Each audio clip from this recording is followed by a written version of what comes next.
저와 여러분이 은혜 받으실 말씀 구절은 출애굽기 12장 29절에서 30절까지 봉독하겠습니다. 밤중에 여호와께서 애굽 땅에서 모든 처음 난 것 곧 위에 앉은 바로의 장자로부터 옥에 갇힌 사람의 장자까지와 생축에 처음 난 것을 다 치심에 그 밤에 바로와 그 모든 신하와 모든 애굽 사람이 일어나고 애굽에 큰 호곡이 있었으니 이는 그 나라에 사망치 아니한 집이 하나도 없었음이었더라. 아멘. 계속해서 지금 10번째 재앙에 대해서 말씀을 드리고 있는데요. 사울 왕이 백성들의 기대와 하나님의 기대와 사무엘 선지자의 기대를 받으면서 또 이런저런 사랑의 타치를 많이 받으면서 드디어 이스라엘이 왕정 제도를 가지게 되고 초대 왕으로 취임을 하게 되었습니다. 백성들은 눈에 보이는 왕을 원했습니다. 옆에 있는 다른 나라들을 보니 왕이 앞장서서 적을 물리치고 이렇게 하는 모습이 너무 좋아 보였기 때문에 자기들도 왕이 필요하다고 계속 강변을 했기 때문에 하나님께서 기뻐하시지는 않았지만 결국은 이렇게 허용을 하셨습니다. 그런데 이렇게 이스라엘 왕으로 쓰고 난 사울 왕이 되고 난 다음에는 점차적으로 변질되기 시작합니다. 그래서 제일 중요한 것은 이스라엘의 왕이라고 하는 것이 다른 나라 왕처럼 그렇게 독재하는 것이 아니라 하나님의 말씀을 그대로 백성들에게 펼칠 수 있는 하나님과 긴밀한 관계를 가져야 되고, 그래서 그 주변에는 사무엘 선지자 같은 선지자도 있고 또 제사장들도 있고 해서 하나님께서는 여호와의 뜻을 잘 펼쳐나가는 그런 왕이 되기를 원하셨습니다. 근데 불행하게도 사울 왕은 그러지를 못했습니다. 이런저런 이유로 그 조급증을 이기지 못해서 사무엘 선지자가 드려야 할 제사를 자신이 대신 드리기도 하고, 또 하나님의 전쟁인 아말렉 전쟁, 이 성전을 자기 자신의 전쟁으로 격화시켜서 하나님을 매우 섭섭하게 하는 일까지 생기게 됩니다. 그래서 하나님께서는 이런저런 일을 통해서 깨우쳐 주기를 원했지만 결국은 깨우치지 못하고 하나님의 말씀보다는 백성들의 말에 더 귀를 기울이는, 청종하는 이런 사울 왕을 하나님께서는 버리셨습니다. 사울 왕이 먼저 하나님을 버렸기 때문에 하나님께서 사울 왕을 버리셨다고 그렇게 성경은 말하고 있습니다. 이렇게 하나님께서 버리신다고 하는 것은 도대체 무슨 의미인가? 우리는 이제 공간이라는 얘기를 많이 듣습니다. 그래서 하나님의 공간, 주님의 공간, 목자님의 공간, 이제 사도행전에 가 보면 이제 사도 바울이 그 배를 타고 제수의 몸으로 로마로 갈 때 그 배에 탄 사람들이 또 구원을 받게 되죠. 그때 사도 바울의 공간, 이런 공간에 대해서 듣습니다. 그래서 여기서 사울이 버림을 받았다고 하는 것은 결국 하나님의 보호막이 떠났다는 얘기고, 더 쉽게 얘기하면 하나님의 공간에서 더 이상 거주하지 아니하고 하나님의 공간 밖으로 나갔다는 얘기가 되겠죠.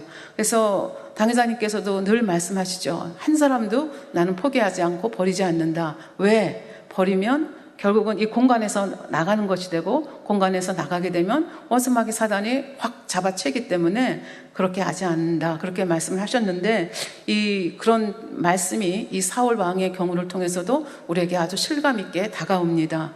이렇게 하나님의 보호막이 떠나고 나니까 영적 고화가 되고 하나님이 보호자가 더 이상 되실 수 없는 그런 상황이 되었습니다. 그리고 나니까 악신이 사로잡게 되는 거죠. 그래서 16장에 보면 하나님께서는 더 나은 이으신 다윗에게 어리지만 기름 부음을 받아서 차게 왕으로 기름 부음을 받게 하시고, 대신 이 사울 왕에게는 악신이 임했다, 이렇게 얘기를 하고 있습니다. 그래서 사실 다윗은 시골에 이름 없는 촌부의 이름 없는 아들이었습니다. 그러니까 이 아들이 어떻게 궁정에 드나들게 될 것인가. 근데 하나님께서는 뜻밖에도 이 사울이 악신이 들려서 야료를 부릴 때 이 음악 치료를 하면 좋겠다는 그런 소문을 듣게 되고, 그 음악 치료사로서 어린 이 다윗이 궁정에 드나들게 됩니다. 그것이 이제 16장, 사무엘상 16장의 사건이었고, 17장에 오면 우리가 잘 아는 골리앗장이라고 하는 그 블레셋과 이스라엘의 전쟁에 대한 얘기가 나옵니다. 근데 우리는 지금 사울이 어떻게 그렇게 총망받던 사울이 하나님께로부터 버림을 받게 됐을 때 원수마귀 손에 시달리면서 어떻게 악에 악을 더해가는지를 지금 이 10번째 재앙이라고 하는 이 재앙을 다루면서 비교적 상세하게 다루어가고 있습니다.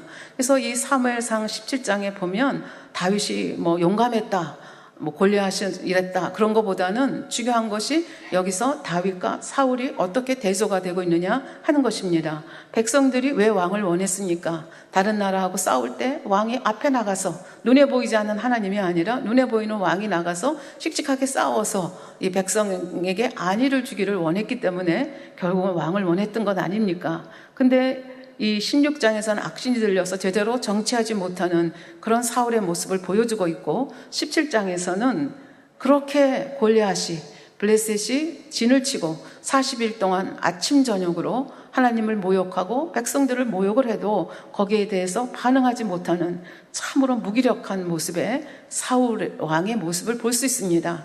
반대로 우리는 여기서 다윗을 통해서, 다윗은 양떼도 잘 치고 음악 치료사로서 아주 딱 부러지게 일을 하고, 더 나아가서 뜻하지 않게 이 골리앗을 물리치는 대승을, 하나님에 대한 절대적인 믿음을 가지고 결국은 승리로 이끌어내게 됩니다. 그래서 하나님의 방법으로 시골에서 묻혀있는 정말 아무도 알지 못하는 이 다윗을 하룻밤 사이에 백성들에게 알려지는 유명 인사로, 떠오르는 태양으로 하나님께서 이렇게 부상하도록 그렇게 역사를 하고 계십니다.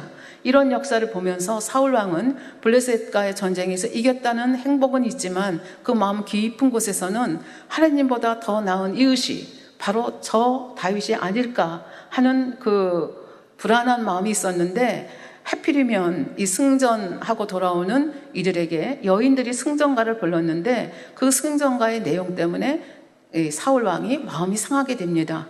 사울은 천천히요, 다윗은 만만히로다. 그 승전가를 들으면서 그렇다고 하면 다윗이 취할 것은 이 나라밖에 더 있겠느냐, 그러면서 다윗을 경계를 하고 그 속에 깊이 잠재되어 있던 시기하고 질투하는 마음이 이제 부글부글 끓어오르게 됩니다. 그러면서 우리 지난 시간에 18장에서는 이 사울 왕이 어떻게 다윗을 죽이려 하는가, 왜? 자기보다 나은 이웃이 다윗인 것을 알았기 때문에, 심중에 그렇게 알았기 때문에 어찌하든지 인간적으로 생각하기에 저 다윗만 없애버리면 내 왕국이 영원하겠다, 내 왕국이 나로서 끝나는 것이 아니라 내 아들 대대로 내려가겠다, 이런 생각을 하게 되죠. 그래서 어찌하든지 이 다윗을 죽이려고, 그래도 아직 양심이 살아있기 때문에 굉장히 은밀한 방법으로 죽이고자 하는 것을 볼 수가 있습니다. 제일 첫 번째는 수금을 타는, 자기를 위해서,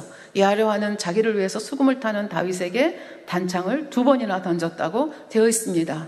이건 실수로 던진 게 아닙니다. 한 번은 실수 있지만 2번은 실수가 아니죠. 고의적으로 반복적으로 다윗을 죽이고자, 물론 악신의 작용을 받았기 때문이기도 하지만 그 고의적인 마음이 이 속에 들어있는 걸 볼 수 있습니다. 그 다음에는 이 다윗을 보기만 해도 시기심에 견딜 수가 없어서 군대 장관으로 삼았던 다윗을 천부장으로 강등을 시킵니다. 그리고 전장터 일선에 많이 나가도록 그렇게 유도를 해서 그 적군의 손에 죽기를 원하지만, 다윗은 신통하게도 하나님께서 보시기에 신통하고 이 사울왕의 모습, 사울왕이 보기에는 재수없게도 나가는 곳곳마다 승리를 하고 돌아옵니다. 백성들은 다윗을 점점 사랑합니다. 신하들도 사랑합니다.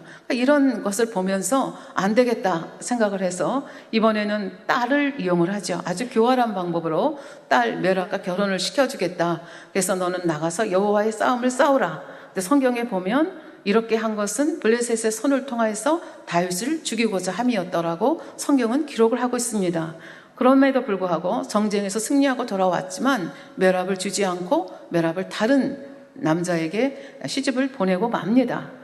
그러니까 약속, 헌맹세를 하는 거죠. 사실은 골리앗을 죽였을 때 그 조건 중에 하나가 그 딸을 준다는 것이었는데, 이렇게 조건을 자꾸 붙이고 그다음에 조건을 충족해도 딸을 주지 않습니다. 근데 이번에 또 소식이 들려옵니다. 미갈이라고 하는 둘째 딸이 사울을 좋아한다는 소문을 듣게 되고 이 미갈을 또 이용합니다. 그래서 블레셋 사람의 양피를 100개를 가지고 오면 다른 거 내가 요구하지 않겠다, 사위를 삼겠다, 그렇게 하죠. 그래서 결국은 이 다윗은 양피 100개가 아니라 2배, 200개를 가지고 오게 됩니다.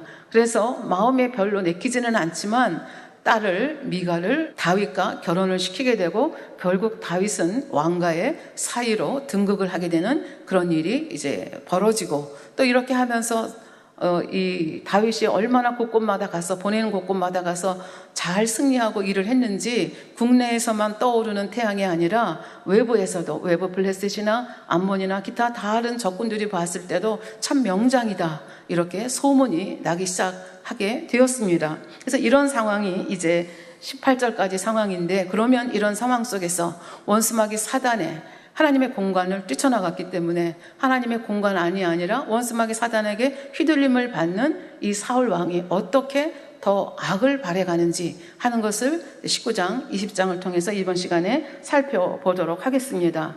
지금까지 18장에서는 그래도 양심이 있어서 사람들에게 들키지 아니하도록 그저 타인의 손을 통해서 블레셋 사람의 전쟁에 나가서 이렇게 죽임을 당하도록 그렇게 간접적으로 유도를 했습니다. 그러나 이제는 그 다윗에 대한 시기하는 마음이 점점 강해지면서 이제는 아예 공개적으로 다윗을 죽이려고 몸부림치는 모습이 19장에 나옵니다. 19장 1절에 보면 사울이 그 아들 요나단과 그 모든 신하에게 다윗을 죽이라 말하였더니, 그러니까 이제는 부끄러움도 없는 거죠.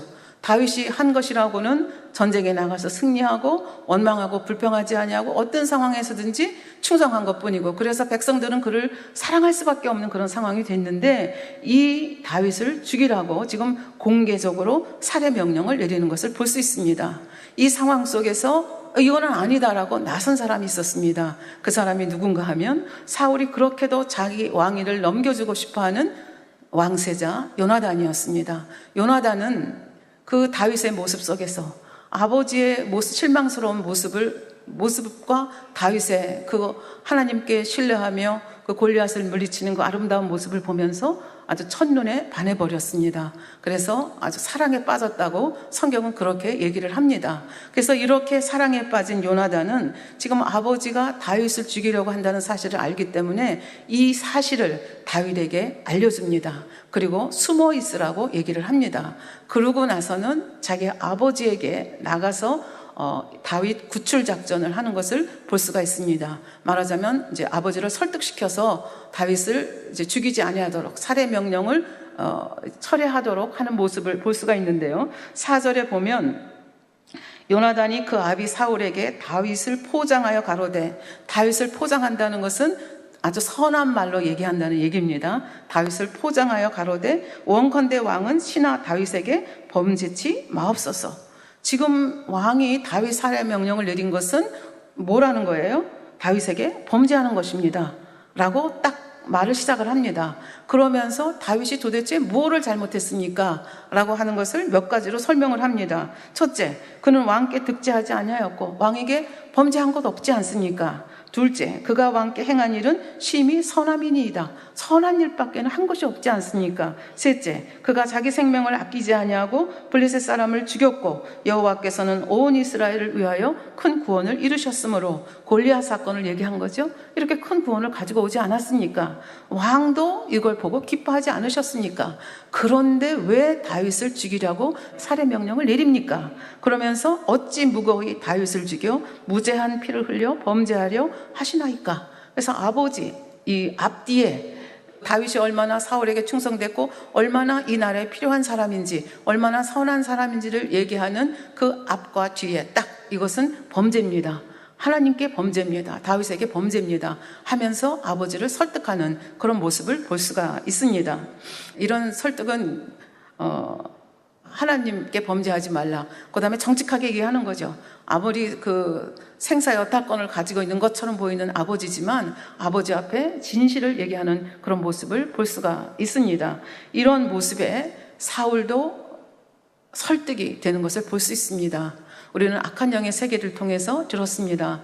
악신이, 귀신이 작용을 한다 할지라도 그 귀신이 작용하지 않을 때, 제정신일 때는 말씀도 들을 수 있고 얼마든지 이성을 발휘할 수 있다, 이런 말씀을 들었는데 사울 왕도 마찬가지입니다. 지금 악신이 작용하지 않는 멀쩡한 상태 가운데서는 아들이 이렇게 하나님께 범죄하지 말라 하면서 다윗이 도대체 뭐를 잘못했는가 조목조목 아랠 때 그 사울의 마음이 움직였습니다. 그래서 6절에 보면 사울이 요나단의 말을 듣고 맹세했다고 되어 있습니다.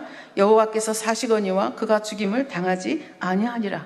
여호와의 이름을 들어서까지 그가 죽지 아니하리라. 다시 말하면 내가 그를 죽이지 않겠다. 살해 명령을 이제 철회했다는 그런 이야기가 되겠습니다. 그래서 어찌 보면 사울 왕이 이렇게 이성적으로 반응한 것이 그렇게 흔치 않는데, 여기는 그 아들의 그 정말 간절한 말씀에 설득되는 그런 모습을 여기서 볼 수가 있습니다. 그런데 이게 지켜지지 않는 맹세를 우리는 헛맹세라고 합니다. 근데 우리는 이미 이 사울 왕이 골리앗 이긴 자에게는 딸을 주겠다고 한 그 맹세도 이미 어겼고, 또 지금도 맹세를 하고 있는데 우리는 그 길을 갸우뚱하죠. 이 맹세가 얼마나 오래 갈까, 그런 생각을 이제 하게 되는데, 이제 이게 결국은 이제 헛맹세로 끝나고 마는 것을 이제 곧장 다음에서 읽을 수가 있습니다. 어떻든지 간에 일시적으로는 요나단의 설득이 돼서 아버지 사울이 살해 명령을 철회를 했고, 그래서 다윗은 위태위태하긴 하지만 궁정에 들어와서 이제 근무를 하고 있습니다. 그런 과정 속에서 이 속에서 부글부글 이 시기하는 마음, 질투하는 마음을 버린 것이 아니기 때문에, 더군다나 하나님께로부터 버림받아서 원수마귀 사단이 계속 사주를 하고 있기 때문에 악신이 또 작용을 하게 됩니다. 그래서 9절 10절에 보면 사울이 손에 단창을 가지고, 앞으로 계속 사울의 모습을 보면 이 단창을 가지고 있는 모습, 우리 지옥에 가서도 사울이 어떻게 고통받고 있는지 배웠죠. 이 단창을 가지고 있습니다. 가지고 그 집에 앉았을 때 여호와의 부르신 악신이 사울에게 접하였으므로 다윗이 손으로 수금을 탈 때에 사울이 단창으로 다윗을 벽에 박으려 하였으나 그는 사울을 피하고 사울의 창은 벽에 박힌지라.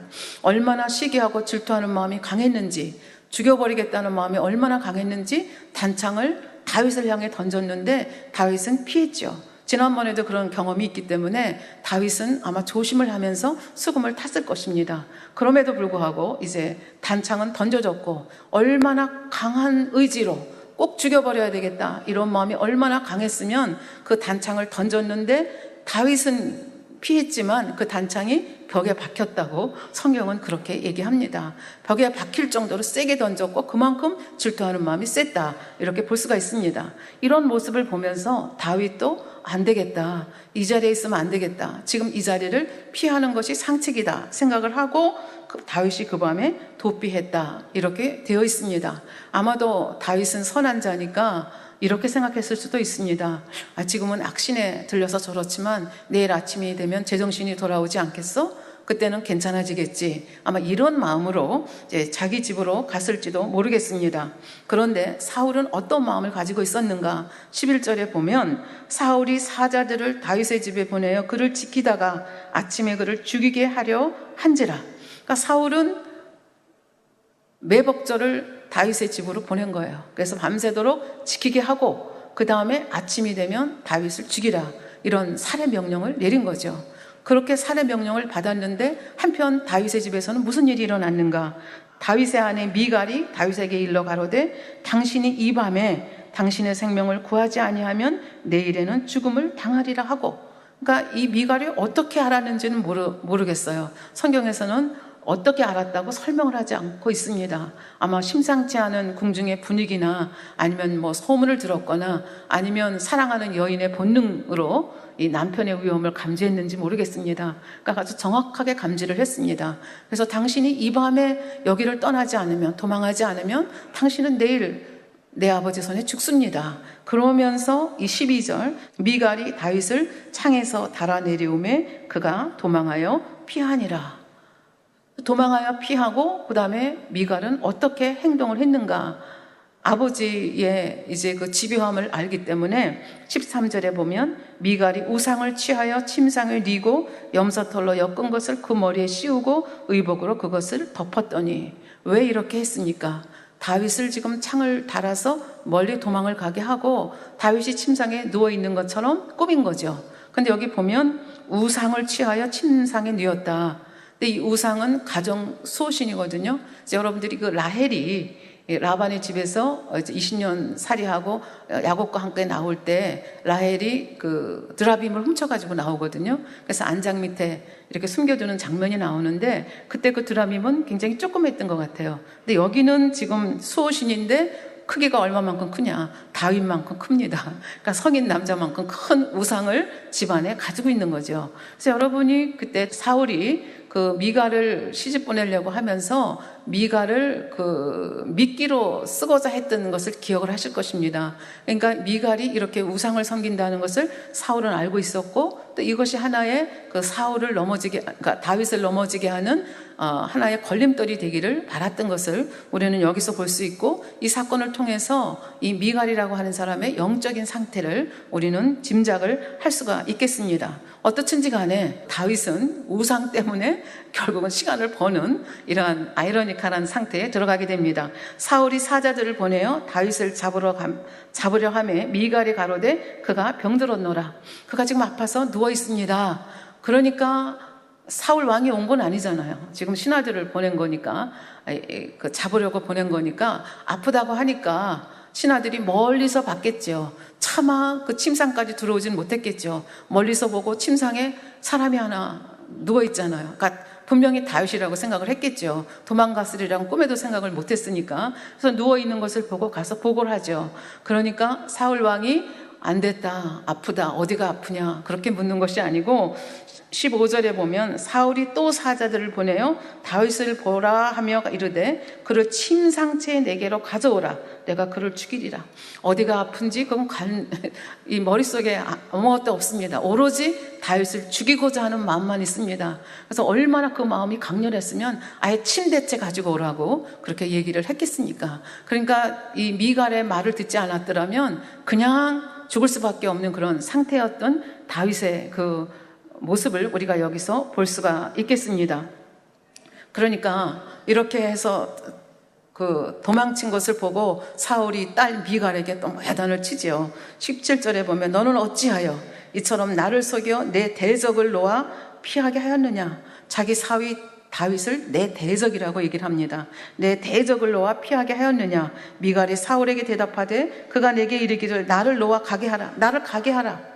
안 가게 하면 어찌하여 나로 너를 죽이게 하겠느냐. 나를 보내달라. 나를 안 보내고 네가 나를 붙잡고 그러면 내가 너를 죽이겠다. 그렇게 말했기 때문에 제가 할 수 없이 다윗을 보내줄 수밖에 없었습니다. 그러니까 자기가 살기 위한 거짓말이라고 볼 수 있습니다. 또 한편으로는 이렇게 거짓말을 시켜서 그 사울 신하들이 왔다가 가서 보고하고 또 오고 이런 과정을 통해서 그 다윗이 도망갈 수 있는 시간을 벌 수 있도록 이렇게 한 미갈의 어떤 면에서 지혜라고도 볼 수 있는 거죠. 그러니까 사울이 정상적인 사람이었다면 자기 딸이 거짓말 시키고 있다는 것을 단번에 알 수가 있습니다. 만약 정말로 다윗이 그렇게 위협을 했더라면 첫 번에 그 아침에 이른 아침에 갔을 때 어떻게 해요? 도망갔다고 보고해야 되잖아요. 근데 보고하지 않지 않았습니까? 근데 그런 것에 대해서는 상상을 못하는 거죠. 그러니까 어떤 면에서 보면은 지금 요나단도 누구 아버지 뜻과는 반대로 다윗을 살려주고자 애쓰는 사랑하는 사람이 되었고, 지금 딸까지도 그렇게 믿었던 딸까지도 누구 편이에요? 자기가 그렇게 미워하는 대적이라고 하는 다윗의 편을 드는 이런 모습을 보면서 참 사울이 딸 잘못 키웠다 생각할 수도 있겠지만, 우리는 지난번 그 사무엘 그 18장을 통해서 어떻게 딸들을 이용해서 그 다윗을 죽이려고 했던 것을 알기 때문에 결국은 신문대로 거두는 것이 아닐까, 이제 이런 생각을 한편 해 봅니다. 근데 이렇게 해서 다윗이 도망갔으면, 이제 추적을 피해서 도망을 갔으면 사울은 여기서 끝내야 되는데, 그렇게 다윗이 자기 시야에서 멀어졌음에도 불구하고 어찌하든지 죽이고자 하는 그런 마음이 있습니다. 그러니까 이제 사람들을 보내서 도대체 어디로 도망갔는지를 이제 찾아내려 애쓰지 않겠습니까? 근데 다윗은 자기 집을 나왔지만 어디로 가야 될지 갈 곳을 알지 못합니다. 자기 고향 베들레헴이지만 베들레헴에 가면 1차로 그쪽으로 사울이 사람들을 보내지 않겠습니까? 그러니까 고향으로도 못 가고 생각하다 못해서 간 곳이 라마입니다. 라마는 여러분들 기억 속에 누가 살고 있는 것입니까? 선지자 사무엘이 살고 있는 것입니다. 그래서 이 선지자 사무엘은 15장에 아말렉 사건이 있은 후로는 한 번도 사울을 보지 않았다고 성경은 그렇게 기록을 하고 있지요.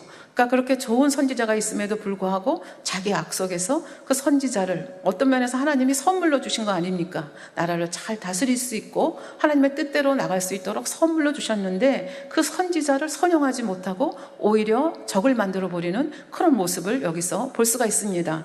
그래서 이 다윗은 생각다 못해서 그 사무엘 선지자가 있는 라마로 갑니다. 왜? 자기에게 기름을 부은 자고 그때는 정확하게 말씀을 안 해주었지만 이제는 가서 여러 가지 물어볼 수도 있겠고 그 다음에 정말 피할 곳이 그것밖에 없다고 생각했기 때문에 라마로 가게 됩니다. 그래서 라마로 갔는데 이 라마로 가서 그 사무엘 선지자에게 있었던 일을 다 고했다고 성경은 말합니다. 근데 거기에 대해서 사무엘 선지자가 어떻게 대답했다고는 성경이 말하고 있지 않습니다. 다만 이렇게 자기에게로 도망을 온 다윗을 거둬들였습니다. 그래서 라마 나엿에 같이 거했다 이렇게 성경은 얘기합니다.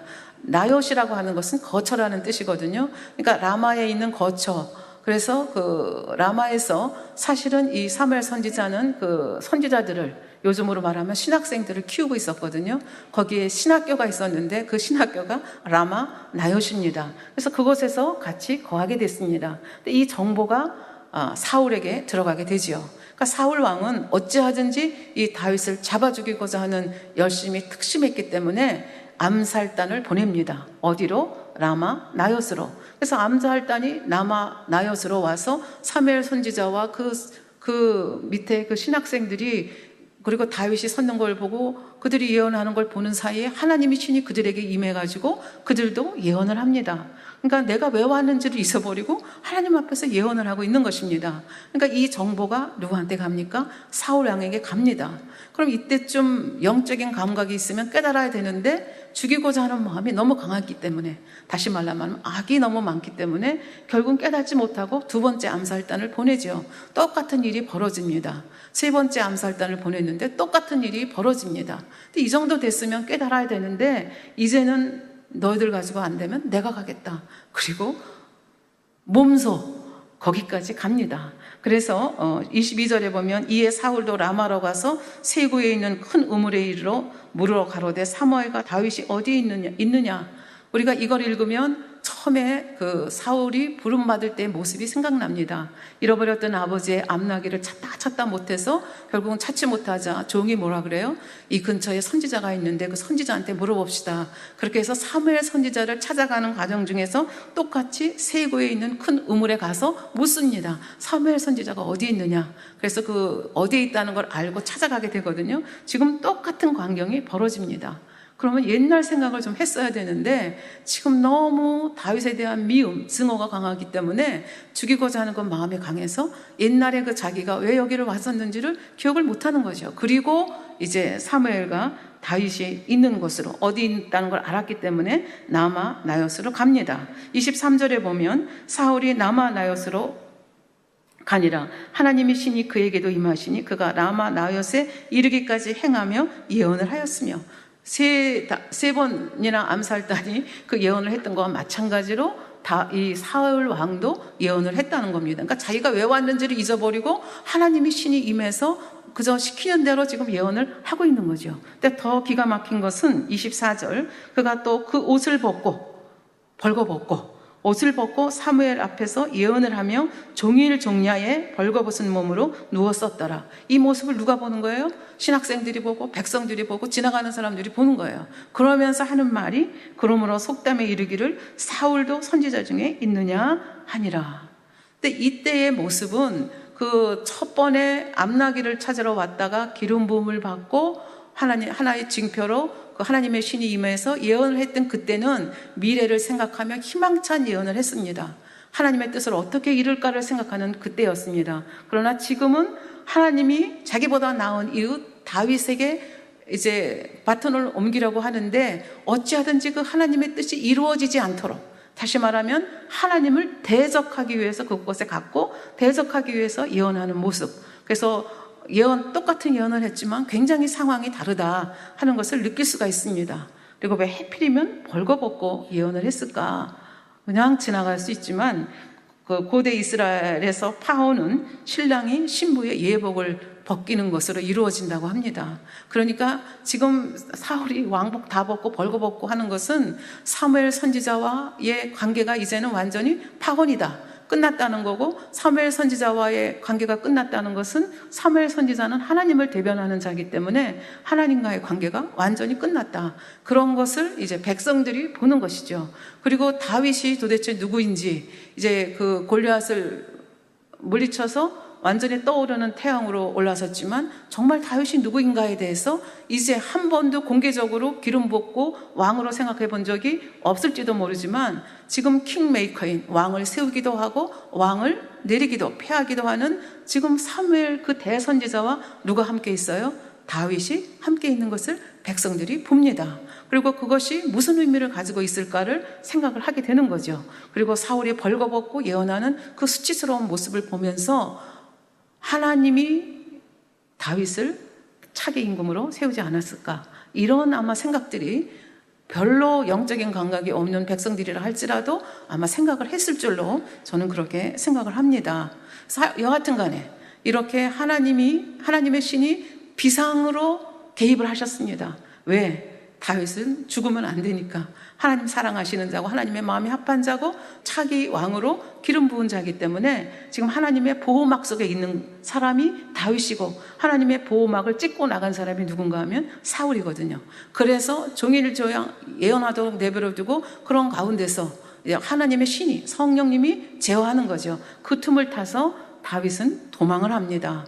도망을 해서 오는 것이 뜻하지 않게도 20장에 보면 요나단한테 옵니다. 기브아 성으로 다시 오는 것을 볼 수 있습니다. 사울 왕은 지금 라마에서 벌거벗고 예언을 하고 있고, 지금 다윗은 다시 그 기브아 성으로, 왕궁이 있는 기브아 성으로 와서 누구를 만나는가 하면 요나단을 만납니다. 사무엘상 20장을 우리는 보통 요나단의 우정장이다 그렇게 얘기를 하는데, 우리는 지금 사울 왕의 초점을 맞추어서 우리가 생각을 하고 있기 때문에 요나단의 요나단의 우정에 대해서 생각하기보다는 우리는 어디에 이번 20장에 초점을 맞추는가 하면 같은 사건, 같은 다윗을 놓고 왜 요나단은 이렇게 생각하고 사울은 왜 이렇게 생각하는가 하는 것을 염두에 두고 이 20장을 한번 살펴보도록 그렇게 하겠습니다. 그러니까 그리고 이렇게 정말 요나단은 왕세자이지 않습니까? 근데 그 왕세자의 아비가 자기를 죽이려고 하는데 그 요나단에게 와서 지금 자기의 신세 한탄을 누가 합니까? 다윗이 합니다. 이런 관계는 정말 100% 신뢰 관계가 아니면 이루어질 수 없는 관계라고 생각합니다. 그러니까 요나단이 다윗을 생명보다 더 사랑했다 했는데 사실은 다윗도 요나단을 100% 신뢰했다고 하는 것을 우리는 이 사건을 통해서 읽을 수가 있겠습니다. 그래서 다시 기브아 성으로 와서 요나단을 만나서 이렇게 얘기합니다. 다윗이 라마 나옳에서 도망하여 와서 요나단에게 이르되, 그러니까 할 말 못할 말 다 하는 거죠. 사실은 이렇게 자기의 속마음을 터놓을 수 있는 사람이 있다는 것은 행복한 사람입니다. 내가 무엇을 하였으며 내 죄악이 무엇이며 내 부친 앞에서 나의 죄가 무엇이간데 그가 내 생명을 찾느냐? 너의 아버지가 내가 뭘 잘못했길래 내 아버지가 나를 죽이려 하느냐? 그랬더니 요나단이 20장 2절에 이렇게 대답합니다. 결단코 아니라, 내가 죽지 아니하니라. 내가 죽지 않을 것이다. 우리 아버지는 그런 마음이 없어. 너를 죽이려고 하는 마음이 없어 라고 하면서 내 부친이 이런 일이 있으면 나한테 숨기지 않는데 나한테 너를 죽이겠다고 하시지 않았다. 지난번에 다 맹세까지 했잖아. 여호와 이름으로 맹세까지 하고 이제 그런 것을 기억하면서 네가 잘못 알고 있는 거야. 이렇게 요나단은 자기 아버지가 다윗을 이렇게 끔찍하게 죽이려고 하는 것에 대해서 동의하지 않지요. 그랬더니 다윗은 뭐라고 얘기합니까? 3절에 다윗이 또 맹세하여 가로되 내가 네게 은혜 받은 줄을 내 부친이 밝히 알고 스스로 이르기를 요나단이 슬퍼할까 두려운즉 그로 이를 알게 하지 아니하리라 함이니라. 다시 말하면 네 아버지도 알아. 너하고 나하고 얼마나 서로 사랑하고 신뢰하는지 알고, 만약에 나를 죽이려고 하는 거를 요나단 네가 알면 네가 너무 슬퍼할 거 알기 때문에 너한테 숨기는 거야. 이렇게 얘기합니다. 그러면서 얘기하기를 진실로 여호와의 사심과 내 생명으로 맹세하노니 나와 사망의 사이는 한 걸음뿐이니라. 그러니까 사망이 바로 눈앞에 있다는 거예요. 나는 지금 죽음을 직면하고 있다. 근데 너는 어떻게 사울 왕이 나를 죽이려는 의사가 없다고 말하느냐? 그렇게 이제 그 요나단에게 말하자면 다른 자기의 의견을 얘기하는 것을 볼 수가 있습니다. 그랬더니 이런 얘기를 들은 요나단은 네 소원이 뭐냐? 내가 뭐든지 이루어주겠다. 이렇게 얘기를 했더니 다윗이 그 요나단을 통해서 사울 왕이 어떤 마음을 가지고 자기를 대하고 있는지 그것을 파악할 수 있는 방법을 얘기를 해줍니다. 그래서 그 20장 5절부터 8절에 보면 내일은 월삭인즉, 여러분들이 구약 성경 모세오경 읽어가다 보면 월삭에도 백성들이 그날을 거룩하게 지킨 것을 알 수가 있습니다. 제사도 지내고 거룩하게 지켰거든요. 그러니까 지금 사울도 요나단도 다윗도 다 이스라엘 백성이고 나름대로 하나님을 믿는다 하는 사람들이고 형식적인 종교 행위는 다 하는 사람들입니다. 그래서 월삭을 제대로 지나는 거예요. 그런데 그 월삭인즉 내가 마땅히 왕을 모시고 앉아 식사를 하여야 할 것이나 나를 보내어 제3일 저녁까지 들에 숨게 하고, 그러니까 월삭인데 월삭에는 말하자면 정부 요인들, 그래서 이제 나중에 나오는 거 보면 사울 왕이 앉았고 군대 장관인 아브넬이 앉았고 요나단이 서 있고 거기에 사위인 그 다윗이 있어야 됩니다. 그래서 그런 자리가 마련되는 자리인데 지금 뭐라 그래요? 3일, 제3일 저녁까지 들에 숨어 있게 하라. 월삭은 하루인데 왜 3일인가? 이런 생각을 여러분들이 하실 수 있겠는데요. 조금 자세히 들여다보면 그 월삭을 지내는 방법이 두 가지가 있었습니다. 하나는 예를 들어서 초승달이 그 달 말일 30일 날 뜨게 되면 월삭을 이틀을 지내는 거예요.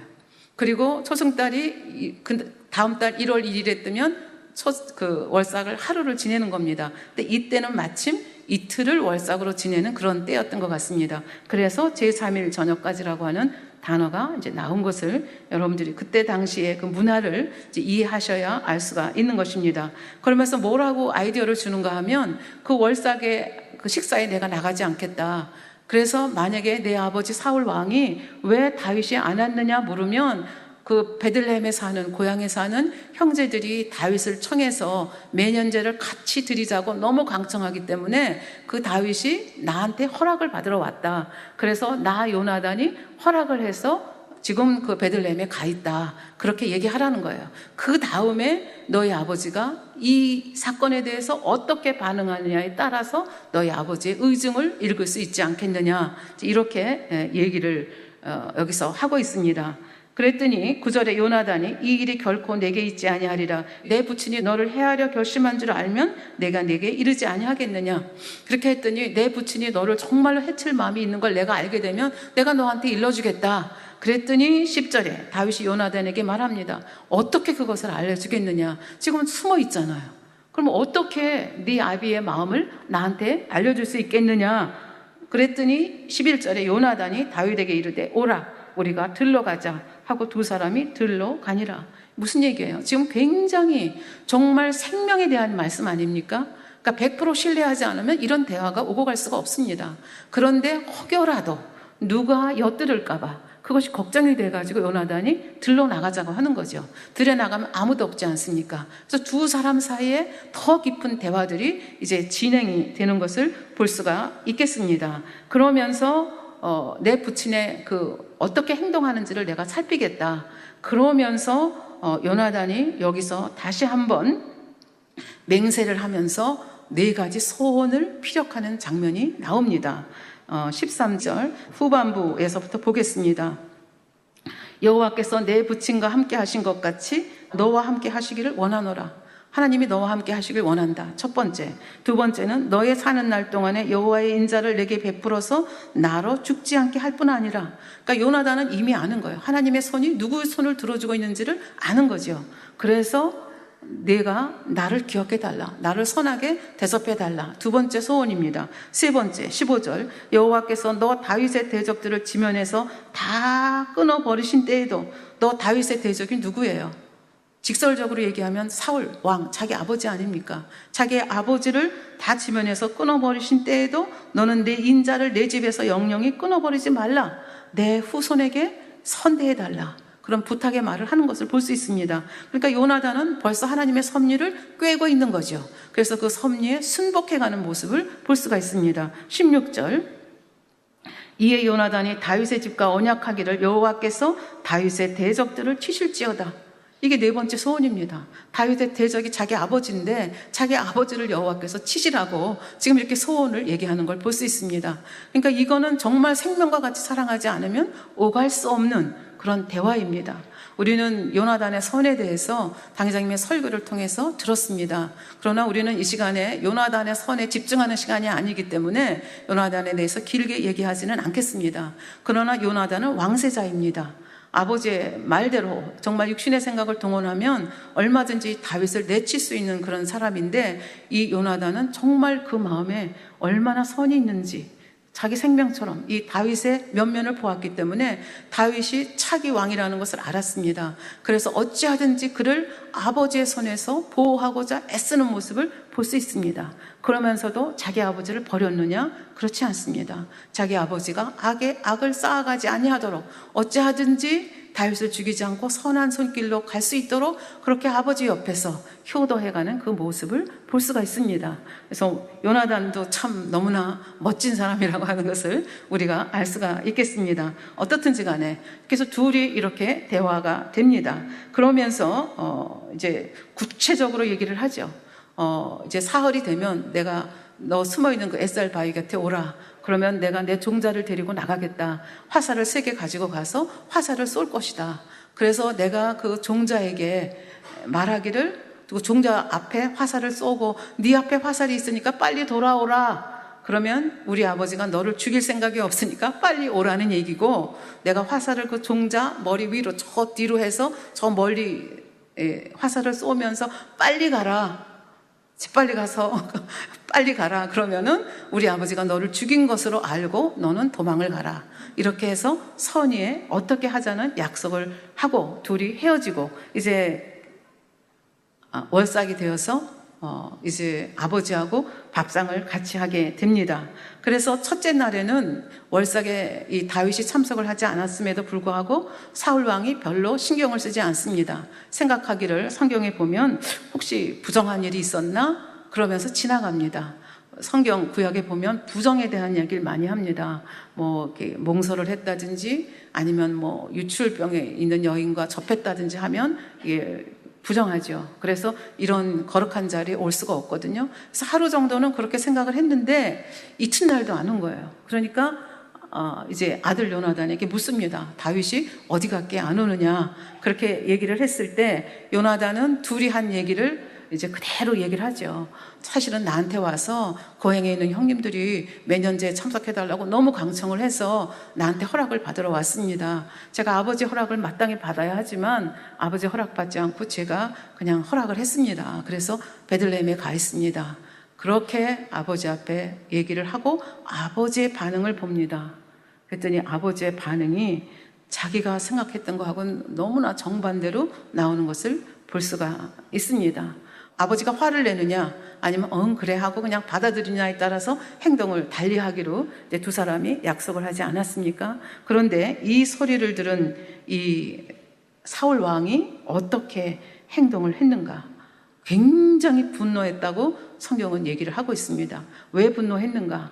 왕의 권한이 그 걔를 보내고 안 보내는 건 나한테 있는데 네가 왜 내 권한을 행했느냐? 그것이 아니라 지금 이 아들을 볼 때, 한심한 아들을 볼 때 얘는 내 마음을 몰라도 너무나 모른다.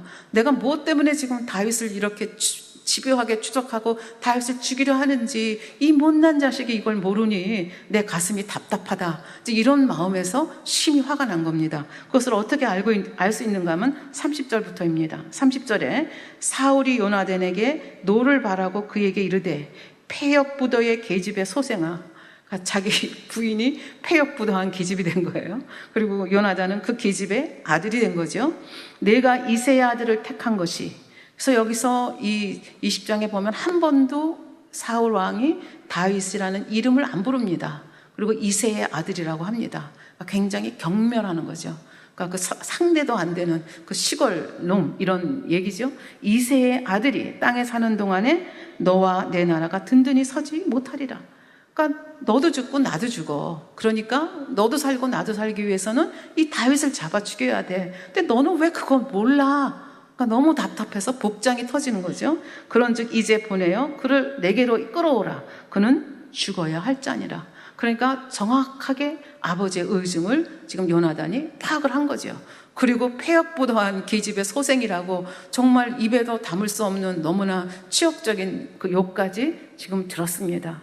그래서 정말 아버지가 너무 분노했구나. 그 증오가 그 한계를 넘었구나. 다윗을 죽이고자 하는 마음이 100% 이상이구나 하는 것을 알게 되지요. 그러면서 아버지에게 또 항의를 하죠. 32절에 보면 요나단이 그 부친 사울에게 대답하여 가로되 그가 죽일 일이 무엇이나이까? 무엇을 행하였나이까? 그러니까 그 지금 죽어야 할지니라 그러니까 막 폐역부도한 자식 계집의 소생아 그러면서 욕까지 해가면서 입에 담을 수 없는 욕까지 해가면서 너무 분노가 심하게 얘기하니까 요나단이 거기서 항의를 하는 거죠. 도대체 다윗이 뭘 잘못했습니까? 그랬더니 그 아버지 사울이 더 화가 난 거예요. 그래서 어떻게 하는가 하면 사울이 요나단에게 단창을 던져 치려 한지라. 아들도 안 보이는 거예요. 그러니까 아들 요나단에까지도 단창을 던져서 죽이려고 하는 모습으로 여기 나타나는 걸 볼 수 있죠. 요나단이 그 부친이 다윗을 죽이기로 결심한 줄 알고 심히 노하여 식사 자리에서 떠나고 그 달의 제2일에는 먹지 아니하였으니 너무너무 아버지가 불쌍하기도 하고 화가 나기도 하고 지금까지 다윗이 저 모욕을 당하고 저렇게 힘든 걸 당했는데 내가 이걸 아직도 모르고 있었구나. 그 실상을 파악하고 나니까 너무너무 마음이 슬픈 거예요. 그래서 금식합니다. 밥도 먹지 않았다고 성경은 기록을 하고 있습니다. 먹지 아니하니 이는 그 부친이 다윗을 욕되게 하였으므로 다윗을 위하여 슬퍼함이었더라. 참으로 이 질투라고 하는 것은 너무나 무섭죠. 잠언 27장 4절에 보면 부는 잔인하고 노는 창수 같거니와 투기 앞에야 누가 서리요. 투기를 당할 장사가 없다는 얘기죠. 우리는 보통 시기, 질투하면 여자들의 전용물인 것처럼 생각을 합니다. 그러나 우리는 이 사건을 통해서 남자들의 시기와 질투가 얼마나 무서운가 하는 것을 절절하게 깨달을 수 있습니다. 남자냐 여자냐가 문제가 아니고 그 속에 얼마나 악이 많이 있느냐에 따라서 남녀 관계없이 무서운 모습으로 이렇게 표현되어 나오는 것을 볼 수가 있습니다. 이렇게 해서 아버지의 심중을 정확하게 파악을 했기 때문에 약속한 날 결국은 이제 들에 나와서 둘이 약속한 대로 화살을 멀리 쏩니다. 그리고 빨리 가라고 얘기를 하죠. 사실 약속대로라고 하면 그리고는 그냥 헤어져야 됩니다. 그런데 너무나 아쉽죠. 그러니까 요나단이 화살 3개를 쏘고 화살을 그 종에게 주어오게 하고 그 종은 그 화살을 가지고 궁정으로 돌아가게 합니다. 그리고 들판에 홀로 남아있죠. 그리고 이제 에셀바위 뒤에 숨어있는 다윗을 불러냅니다. 그래서 다윗을 불러내서 둘이 또 마지막 또 사랑을 나누고 헤어지는 모습을 저희가 볼 수가 있습니다. 그래서 이렇게 이것이 요나단과 만난 앞으로 한 번 더 만나거든요. 한 번 더 만나는 걸 제외하고는 완전히 이제 요나단과 관계가 끊어지고 다윗은 이 사건을 계기로 인해서 이제는 궁정에 더 이상 있을 수가 없는 사람이 된 거죠. 그 사울 왕이 자기를 살해하려고 하는 의사가 너무 강한 것을 알았기 때문에 이제부터는 진정한 의미에서 도망자가 됩니다. 그리고 사울 왕은 추적자가 되는 거죠. 참으로 신기하지 않습니까? 이스라엘 백성들이 왕을 요구했을 때는 다른 나라처럼 왕이 앞에 나가서 눈에 보이지 않는 하나님이 아니라 눈에 보이는 근사한 왕이 나가서 전쟁에 나가서 싸워서 승리해서 자기들에게 그 행복을 안겨주기를 원했는데 지금 다윗이 바로 그 역할을 하고 있지 않습니까? 블레셋 타고 나가서 싸움마다 큰 싸움이든 작은 싸움이든 싸워서 이겨서 그들이 말하는 그 왕의 모습을 보여주고 있는데 지금 사울 왕은 아주 무기력한 모습인데 반해서 다윗은 그런 모습을 보여주고 있는데 지금 사울 왕은 그렇게 블레셋을 물리치고 자기 백성을 구원하는 누구를 죽이려고 애를 씁니까? 다윗을 죽이려고 애씁니다. 그러니까 얼마나 이게 주객이 전도된 모습인가 하는 것을 여기서 우리는 알 수가 있겠습니다. 그래서 지금까지 우리는 이제 19장, 20장을 통해서 이 사울이 하나님의 보호막을 벗어나고 하나님의 공간 안에서 잊지 못하고 밖으로 나왔을 때 어떻게 원수마귀 사단에게 시달리면서 더욱 악의 악을 발해가는가 하는 것을 이제 19장을 통해서 저희가 보았고 또 20장에서도 그 모습을 보았습니다. 특히 20장에서 우리는 똑같이 하나님을 믿는다 하면서도 이렇게 사울과 같은 모습으로 하나님의 뜻을 알지만 하나님의 뜻을 내 욕심 때문에, 내 명예 때문에, 내 시기심 때문에, 내 질투심 때문에 하나님을 대적해 나가는 사람이 있는가 하면 요나단처럼 자기가 가지고 있는 기득권을 다 내려놓고도 그것이 하나님의 뜻이면 기꺼이 순복하면서 자기가 사랑하는 다윗에게도 충성을 하고 또 자기가 사랑하는 육의 아버지에게도 충성하는 그런 사람도 있고, 그런가 하면 다윗처럼 자기가 왕 되려는 마음을 한 번도 가진 적이 없는데 어쩌다 보니까 왕으로 기름 부음을 받았고 어쩌다 보니까 여기까지 왔고, 그러다 보니까 나는 나라를 위해서, 임금을 위해서, 내 백성을 위해서 최선을 다했고 가는 곳곳마다 아버지 하나님께서 함께 해주셔서 이렇게 좋은 소식을 전해주셨는데 그것 때문에 쫓겨다니는 자가 되고 연단을 받는 자가 된 것이죠. 그래서 우리는 하나님의 그 크신 손을 생각을 하지 못하면 이렇게 다윗처럼 충성하고 이렇게 잘 사는데 왜 이렇게 힘든 세월을 보내게 하시는가 하는 생각을 하지요. 그러나 우리는 하나님께서는 한 인물을 만들기 위해서 하나님께서는 그 인물이 하나님께서 원하시는 모습으로 만들어지기까지 연단을 하신다는 것을 다윗을 통해서 알 수가 있습니다. 하나님은 다윗의 중심을 보셨습니다. 그 중심이 곱고 선한 것을 보시고 잘 갖고 닦으면 정말 이상적인 왕으로 등극할 수 있는 자가 되리라는 것을 기대를 하신 것이죠. 그래서 누구의 손을 통해서 연단하시는가 하면 참으로 모순이죠. 버린 사울의 손을 통해서 다윗을 연단해서 하나님의 아름다운 그릇으로 만들어가는 이런 모습을 볼 수가 있습니다. 우리는 어떤 모습으로 우리의 삶을 살아가는지 이 세 사람의 모습을 한번 관찰을 하면서 또 내 모습을 관찰할 수 있는 그런 저희가 되기를 바랍니다. 다시 첫 번에도 말씀을 드렸지만 이 마음에 할례한다는 것이 왜 그렇게 중요한가?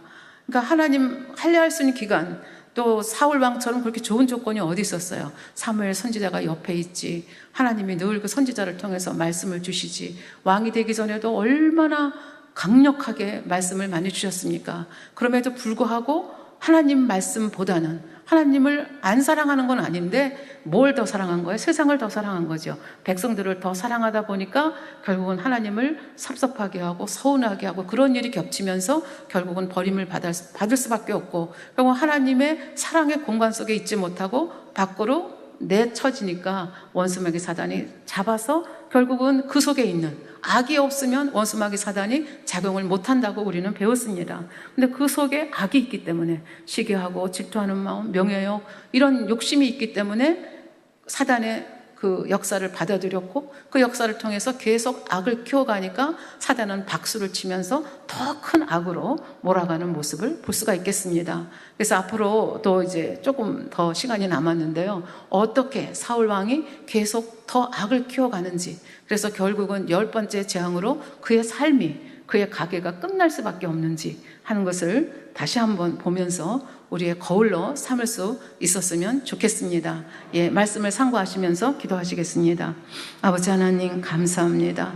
하나님의 사랑을 받았고 하나님의 기대를 한 몸에 받았던 사울 왕이 그 마음을 내어주었을 때, 세상에 빼앗겼을 때, 사람들의 말에 신경을 더 쓰게 되었을 때 그의 삶이 어떻게 곤두박질하게 되었는지를 우리는 사울의 삶을 통해서 봅니다. 원수마귀 사단은 우는 사자처럼 아버지 삼킬 자를 찾으며 다니고 있습니다. 그 우는 사자의 발톱에 아버지 하나님, 또 이렇게 찍힌 그 사울의 모습을 보며 그가 어떻게 악의 악을 쌓아가는지를 봅니다.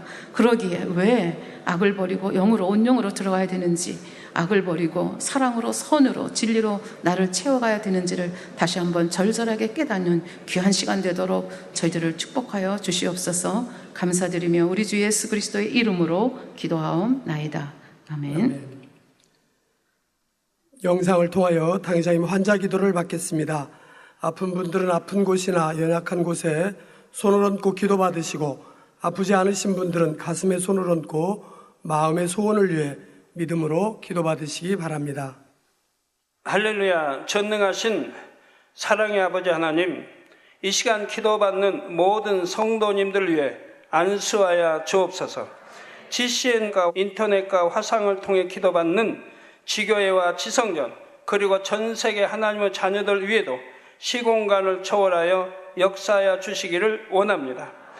믿어지는 믿음을 주시고 부정적인 생각과 의심의 세력을 물리쳐 주옵시며 모든 시험 환난도 물리쳐 주옵소서. 머리부터 발끝까지 오장육부 뼈 마디마디 온몸의 신경 조직 세포 등 아픈 곳마다 성령의 불로 태우시고 근본의 빛으로 역사하여 주옵소서. 예수 그리스도의 이름으로 명하노니 원수마귀 사단 모든 질병 균 연약함아 물러가라. 빛이 임하라. 모든 불치 난치병도 성령의 불로 태워 깨끗게 하여 주옵소서. 말라리아를 비롯한 모든 풍토병도 물리쳐 주옵소서. 감기, 기침, 열, 몸살, 독감 등 각종 유행성 질병도 다 물러가라. 어떠한 유행성 질병 균도 틈타지 않게 지켜 주옵소서. 위암, 폐암, 간암, 유방암, 자궁암, 대장암, 피부암 등 각종 암과 에이즈, 백혈병, 뇌졸중, 고혈압, 저혈압, 심장병, 폐병, 위장병, 당뇨, 부인병, 피부병, 갑상선 질환과 모든 염증도 깨끗게 하여 주옵소서. 소아마비, 중풍, 관절염, 디스크도 온전케 하여 주옵소서. 요통, 두통, 신경통을 비롯한 모든 통증은 사라질지어다. 간질, 자폐증, 우울증, 조울증, 노이로제 등 모든 정신질환도 물러가라. 모든 마비된 것도 풀어지고 일어나 걷고 뛸지어다. 눈도 잘 보이게 하옵시고 귀도 잘 들리게 하여 주옵소서. 소경은 눈을 뜨고 기머거리는 들으며 벙어리는 말할지어다. 각종 사고, 후유증도 깨끗게 하시고 부러진 뼈도 붙여 주옵소서.